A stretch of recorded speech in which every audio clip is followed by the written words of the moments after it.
Periods. Periods still a taboo in Indian society. All of us, especially the men who always try to stay alien to stereotypes attached to menstrual pains, stating it just be another women problem, need to understand that menstruation is a phenomenon unique to girls. Basically, menstruation is a natural part of the reproductive cycle in which blood from the uterus exists through the vagina. It is a natural process that first occurs in girls, usually between the age of 11 and 14 years, and is one of the indicators of the onset of puberty among them. You know, half of all the adolescent girls have no idea what menstruation is when they get their very first period. And a study says 8 of 10 Indian girls are not allowed to enter religious shrines when they are on their periods. 6 of 10 girls said they are not even allowed to touch the food in the kitchen, and 3 of 10 are asked to sleep in a separate room. We have a mindset that women are impure, especially during her periods. One side, India prides itself as a young nation, but the other side, these results show religious taboos and restrictions faced by girls are very common. Such restrictions imposed on women during their periods have become so common that they are now accepted as social norms, and the most saddening part is that our women have also adapted their mindsets by accepting these illogical stuffs and consider themselves as being impure. In India, the topic has been a taboo until date. Such taboos about menstruation present in many societies impact on girls and women's emotional state, mentality and lifestyle, and most importantly, their health. Now let me tell you a few of the myths related to menstruation in India. In India, even mere mention of the topic has been a taboo.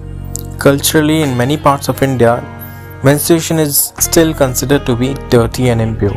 Many girls and women are subject to restrictions in their daily lives simply because they are menstruating.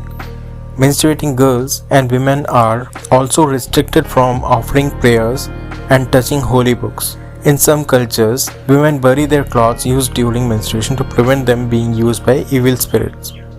You can see how we have failed to understand, or you can even say how we don't even give a damn in realizing the women's pain and lack the basic knowledge for menstruation.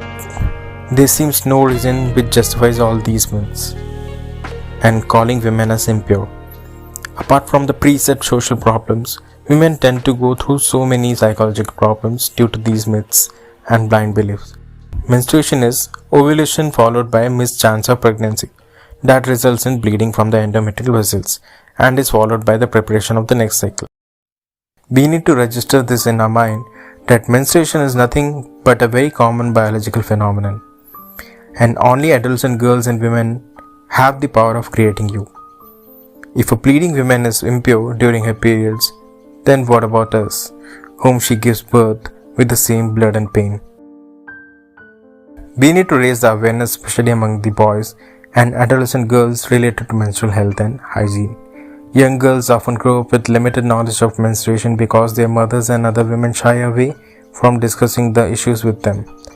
And until this is not done, the myths and cultural beliefs are going to be here another 100 to 1000 years. It is a high time we realize that menstruation is just a biological process and the secrecy surrounding it must just go away. It is important to normalize menstruation and destroy taboos around this natural process.